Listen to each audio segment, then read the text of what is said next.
요즘 여러분 또래들이 청년들이 많이 읽는 책 중에 스토리가 스펙을 이긴다라는 책이 있어요. 혹시 여러분 읽어보신 분 있나요? 아무도 안 읽었나요? 예, 책을 읽으면서 합시다. 예. 아, 취업을 준비하는 청년들이 특별히 많이 읽는 책이기도 하고요. 취업을 준비하는 사람들에게 가장 관심이 뭔가 하면 스펙이죠. 뭔가를 준비해서 자격증을 따기도 하고 또 뭐 좋은 점수로 자기를 증명하려고 하죠. 그게 스펙이잖아요. 근데 이 책의 저자는 그런 스펙이 아니라 스토리가 중요하다 이렇게 얘기해요. 그러면서 하는 얘기가 스토리가 스펙을 이긴다. 책 제목이 이건데요. 이 저자가 인터뷰한 걸 보면 스토리가 스펙을 이길 수밖에 없다 이렇게 얘기해요. 그래서 이 책에 하는 얘기가 뭔가 하면 최고가 되려고 하지 말고 유일함으로 승부하라 이렇게 얘기합니다. 그러니까 남들이 다 가지고 있는 똑같은 스펙을 쌓을 게 아니라 자신만의 이야기를 만들라 뭐 이런 얘기죠. 이게 2010년에 나온 책이에요. 벌써 5년이 지난 책인데 한동안 이 내용이 유행처럼 번졌죠. 그래서 이 취업을 준비하면서도 이 자기들의 이야기를 만들기 위해서 또 다른 스펙을 쌓는 청년들이 많죠. 뭔가 거리를 만들기 위해서 이렇게 근데 뭐 내가 취업을 준비하는 걸 알려주려고 이 얘기를 하는 게 아니라 이 책을 쓴 사람이 김정태라는 사람인데요. 이 사람이 인터뷰한 내용을 보면 이런 얘기를 해요. 자기가 이 책을 쓰면서 또 그런 내용들을 정리하면서 성경의 이야기와 자기의 신앙이 그런 생각들을 정리하는데 굉장히 결정적인 역할을 했다라고 얘기한다는 거죠. 그러니까 스토리를 강조하는 이런 생각은 사실은 성경에서 나온 성경에서 배운 원리라는 겁니다. 성경의 많은 이야기들이 사실은 이야기로 돼 있죠. 성경을 보면 다 이야기잖아요. 옛날 이야기 같은 이야기.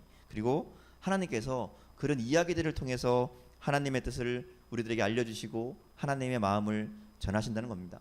그리고 우리들의 이야기를 통해서 이 땅 가운데 하나님을 보여주시기 원하신다라는 게 이 사람이 하는 얘기예요. 그러면서 하는 얘기가 세상 가운데 그리스도인들이 영향력을 발휘하지 못하고 또 청년들이 세상의 위협과 세상의 어떤 유혹에 쉽게 무너지는 이유가 뭔가 하면 그런 세상 이야기에 대적할 만한 하나님과의 이야기를 갖고 있지 못하기 때문이다 이렇게 얘기하더라고요. 그러니까 이 인터뷰 기사를 보면서 제가 많은 생각을 했습니다. 사실 신앙이라는 게 그렇잖아요. 하나님과 나와의 이야기를 만들어가는 게 신앙이죠. 신앙생활을 스펙 쌓듯이 할 수 없잖아요. 뭐 점수 몇 점 따면 신앙이 어디까지 올라가고 뭐 양육이 끝나면 뭐 신앙이 이만큼 성장했고 뭐 교회를 10년 다니면 뭐 업그레이드 되고 뭐 이런 게 아니잖아요. 뭐 가끔 그런 사람이 있긴 합니다. 오래 다니면 내가 뭔가 직분을 따면 뭔가 신앙이 커진 것처럼 생각하고 뭐 우리는 순장이 되면 뭐 한 단계 더 자기가 신앙이 더 좋아진 것처럼 생각하는 사람이 있을지 모르지만 신앙이라는 것이 삶의 순간순간마다 하나님을 만나고 그 하나님을 알아가고 또 말씀에 순종하면서 하나님의 은혜와 하나님의 역사를 경험하는 일이죠. 그거 하나하나가 모여서 그 하나하나가 이야기가 되는 거고요. 그런 이야기들이 모여서 하나님과 나와의 특별한 관계가 만들어지는 거잖아요. 그게 신앙이죠.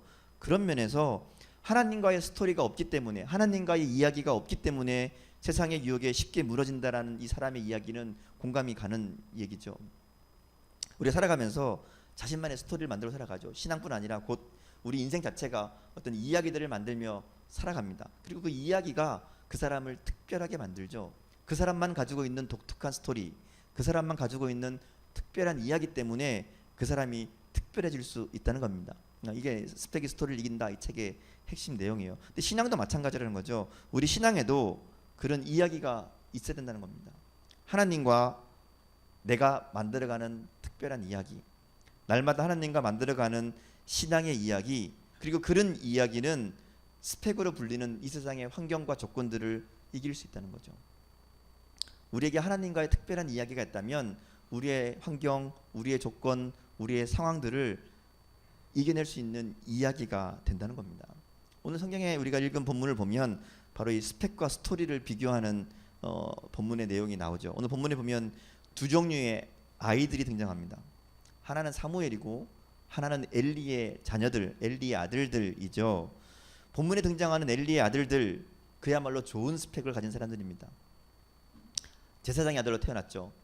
제사장의 아들로 태어나서 어릴 때부터 성전에서 좋은 교육을 받으면서 좋은 환경에서 성장했습니다. 좋은 가문에서 태어나서 요즘으로 하면 엘리트 교육을 받았죠. 좋은 학교, 좋은 선생님 만나서 공부했습니다. 누구나 부러워할 만한 그런 조건을 가진 사람들이 엘리의 아들들이죠. 반대로 또 한 사람인 사무엘은 에브라임 산지에서 태어났다라고 기록합니다. 그러니까 저 산골짜기에서 태어난 거예요. 그리고 이 사무엘은 태어날 때부터 그 인생이 쉽지 않았음을 보여주죠. 여러분 잘 아는 것처럼 사무엘이 어떻게 태어나죠? 어떻게 태어나요? 그 엄마가 아들이 없어서 집에서 구박을 당하죠. 서럽고 더러워서 하나님 앞에 나와서 기도하죠. 울며 기도하니까 제사장이 너 술 취했냐? 저기 집에 가라. 뭐 이런 얘기를 들을 정도로 정말 정신을 놓고 기도합니다. 이렇게 기도하고 서원해서 얻은 아들이 사무엘이에요. 그냥 생긴 아들이 아닙니다.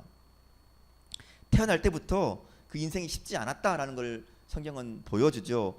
그리고 젖을 떼자마자 이 아이를 데려다가 제사장에게 맡기죠. 사무엘 이 젖을 떼자마자 대제사장 엘리에게 맡깁니다. 말이 쉽지 전만 떼 나기를 늙은 제사장에게 맡기고 성전에서 살게 한다는 거 쉽지 않은 일이죠. 우리 영화부 가보면 애들 뭐 3살 4살 돼도 1시간 떨어지는 것도 안 떨어지려고 울고불고 난리가 나는데 이제 전만 떼 나기를 그렇게 맡긴다는 거, 그것도 그냥 아들입니까? 얼마나 어렵게 얻은 아들이에요. 얼마나 귀한 아들인데. 애는 또 무슨 죄예요? 전만 떼자마자 지가 무슨 생각이 있어요? 아무 결정도 못하죠. 근데 대뜸 엄마가 애를 떼서 혼자 성전에서 살게 합니다. 아무리 뭐 제사장이 잘해줬다 치더라도 생각해 보세요. 이 사무엘의 어린 시절, 유년 시절은 그야말로 슬픔과 그리움으로 가득한 그 인생이 얼마나 힘들고 어려웠을까. 근데 성경은 이 두 사람들을 완벽하게 대조해서 보여주죠. 성경에 보면 두 부류를 모두 소년들이라고 표현하는데 사실은 소년들이 아닙니다. 사무엘은 소년이 맞아요. 근데 엘리의 아들들은 당시에 보면 그 어른들입니다. 왜냐하면 성전에서 일하고 있잖아요. 성전에서 일을 하려면 적어도 25, 30 이상 돼야 일을 할 수 있습니다. 그러니까 말하자면 늙은 소년이죠. 아주 늙은 소년, 아저씨예요. 근데 성경은 그들을 소년이라고 표현하면서 사무엘과 비교하는 거죠.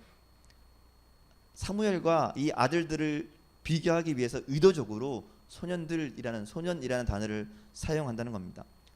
본문을 읽어보면 이런 비교가 계속해서 드러나요. 사무엘과 엘리의 아들들을 비교하는 이 내용을 보면 이 12절부터 쭉 내용을 보면 그런 게 있어요. 크더라라는 표현이 있어요.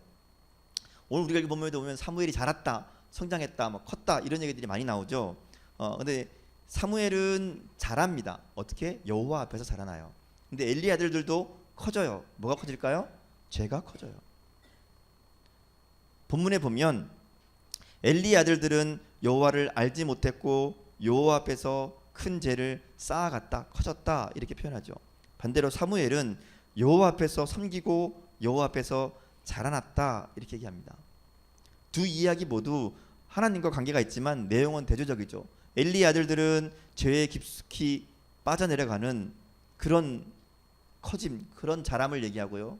사무엘은 점점 자라면서 하나님 앞에서 자라나고 하나님과 사람들 앞에서 은총을 받는 것으로 표현하고 있다는 겁니다. 결국 엘리 아들들은 하나님의 심판을 받고요. 사무엘은 위대한 하나님의 사람으로 성장하게 되죠. 그러면 왜 엘리 아들들은 좋은 환경에도 불구하고 잘 자라지 못했고 오히려 죄만 커졌고 사무엘은 힘들고 어려운 상황이었지만 어떻게 자라갈 수 있었을까? 그 이유를 성경은 딱 한마디로 얘기하는데요.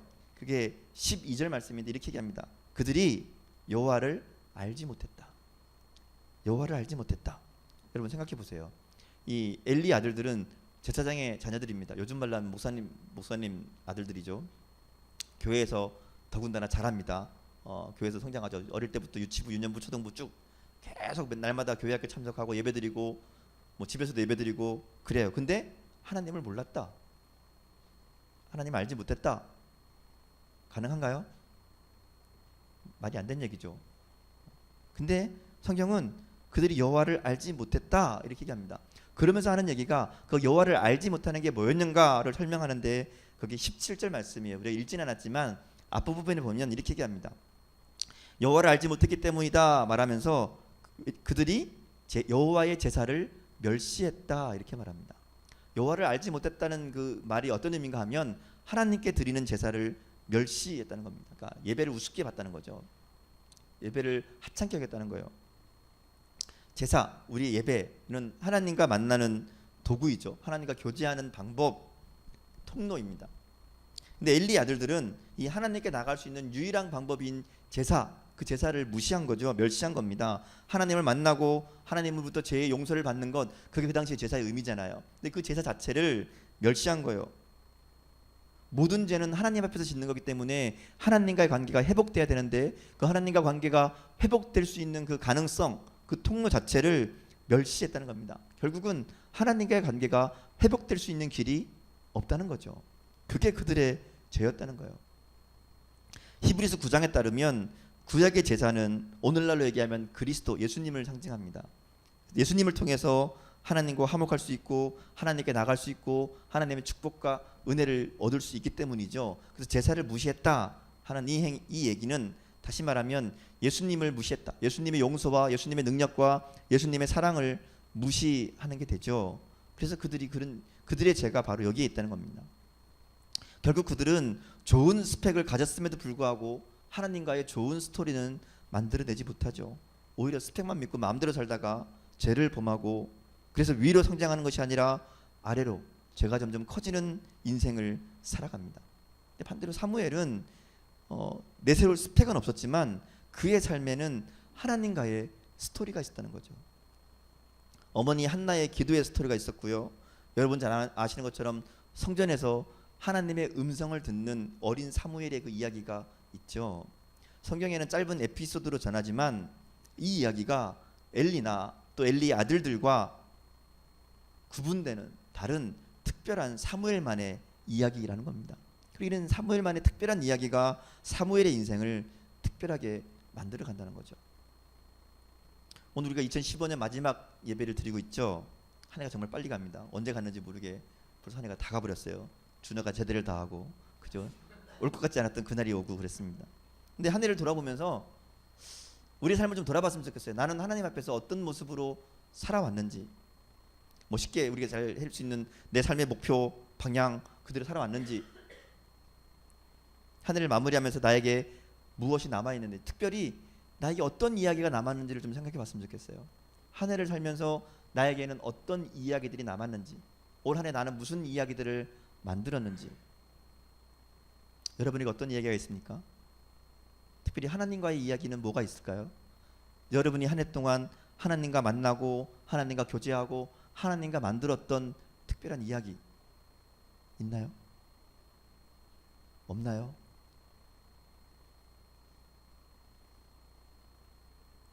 여러 가지 이야기들이 있겠죠. 사랑의 이야기도 있고요.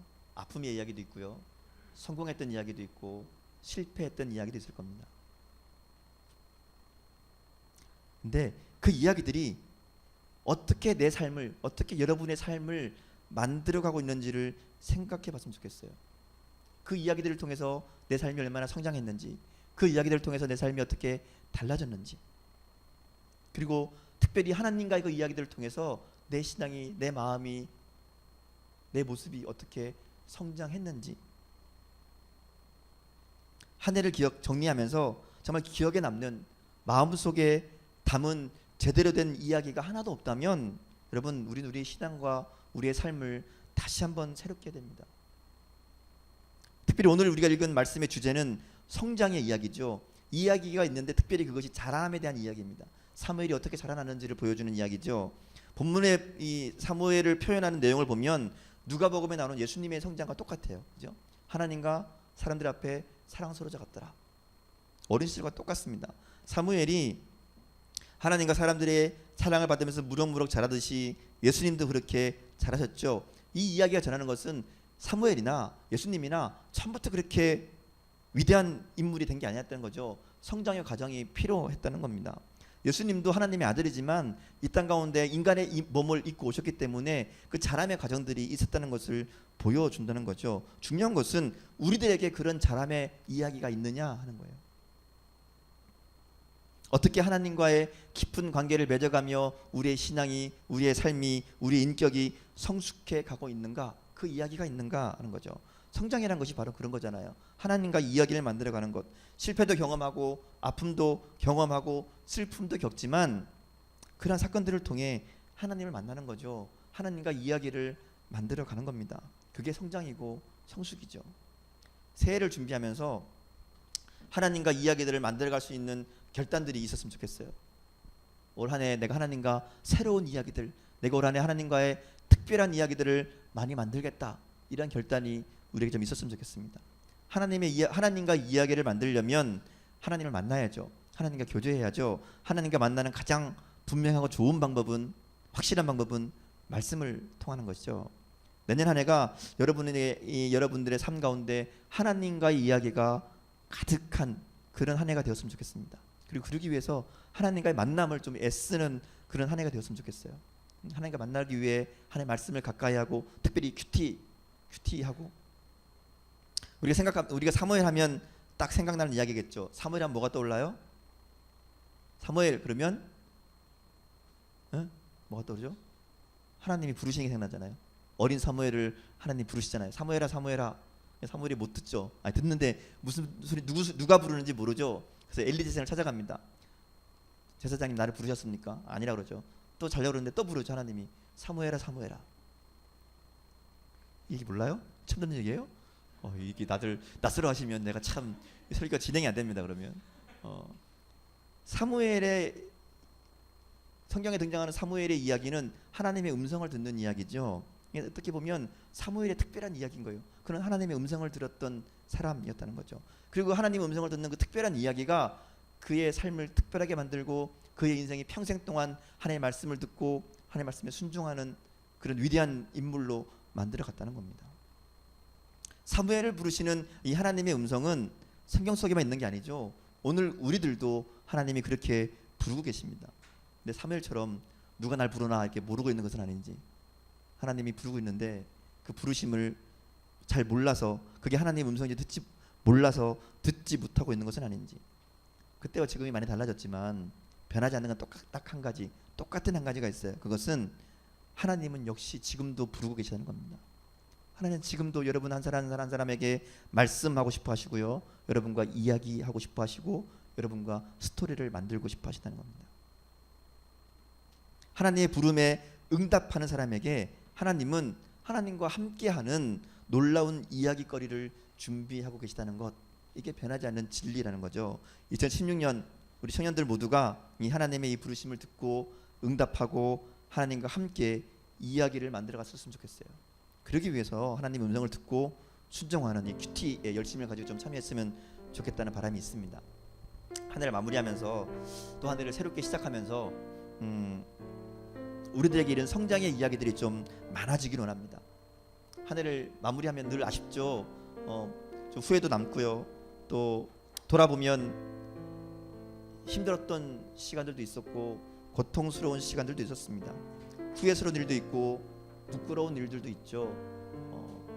다시 좀 돌아갔으면 하는 마음도 있습니다. 근데 가만히 또 생각해 보면 그 모든 것이 하나님의 은혜이기도 하죠. 그 순간순간 은혜로운 일들, 고맙고 감사한 일들도 있었습니다. 우리가 경험했던 그 아픔들, 또 감사한 순간들, 기쁨들, 슬픔들, 이 모든 것들이 우리를 또 한 걸음 성장하게 만들 줄 믿습니다. 그리고 그 시간들이 하나님과 여러분만의 특별한 이야기로 기록될 것이에요. 그 특별한 이야기가 많아질수록 여러분의 삶도 더 특별해질 거죠.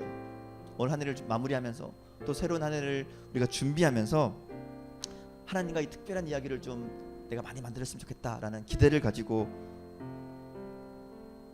2016년에는 하나님과 함께하면서 우리의 인격 또 우리의 신앙이 성숙하고 성장하는 더 많은 이야기들을 만들어나는 그런 복된 한 해가 되었으면 좋겠습니다. 그런 한 해를 기대하며 꿈꾸며 우리의 삶의 결단으로 우리 새로운 한 해를 준비했으면 좋겠습니다.